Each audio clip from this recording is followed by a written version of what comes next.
अस्सलाम वालेकुम, मेरा नाम डॉक्टर राफिया ज़हीर है। मैं as a gynaecologist obstetrician and infertility specialist के तौर पर दारुल-शिफ़ा हॉस्पिटल में काम करती हूँ। आज इस वीडियो का मकसद है, मुझे बहुत सी बहनों के मैसेजेस आते हैं कि मैडम ये आईयूआई क्या है, आईयूआई की कॉस्ट कितनी है, आईयूआई का सक्सेस रेट कितना है, आईयूआई किन लोगों को करवाना चाहिए। देखिए, जो आईयूआई है इसको हम इंट्रायूट्राइन इंसेमिनेशन, ये एक मसनूई तरीका इलाज है।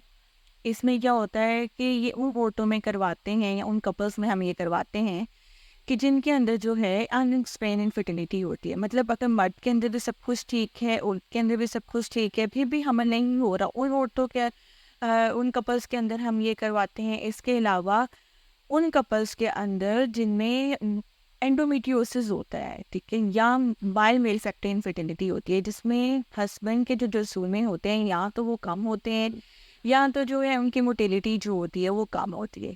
इसके अलावा हम उन औरतों में करवाते हैं, उन कपल्स में ये करवाते हैं जिनके अंदर अंडे बनने की दवाइयों के बाद बावजूद भी जो है हमल नहीं हो रहा होता।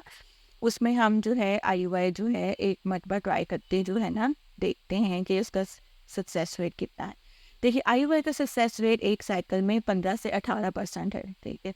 आईयूआई में हम क्या करते हैं कि पहले पेशेंट को जो है फीमेल पार्टनर को हम कुछ अद्वियात देते हैं जो दूसरे दिन से उन्होंने शुरू करनी होती है माहवारी के, उसके 5वें दिन तक वो इस्तेमाल करती हैं। फिर हम उनको जो है कुछ इंजेक्शन्स लगवाते हैं। उसके बाद जो 12वें दिन उनको हम अंदरूनी अल्ट्रासाउंड करवा के हम फॉलिकल का साइज़ देखते हैं। अगर फॉलिकल का साइज़ जो है 18 मिलीमीटर तक हो जाता है तो फिर हम आईयूआई विद इन 34 आवर्स जो है वो प्लान करते हैं। उसके बाद प्रोगेस्ट्रॉन स्पोर्ट्स भी देते हैं हम पेशेंट को और आईयूआई के लिए, ठीक।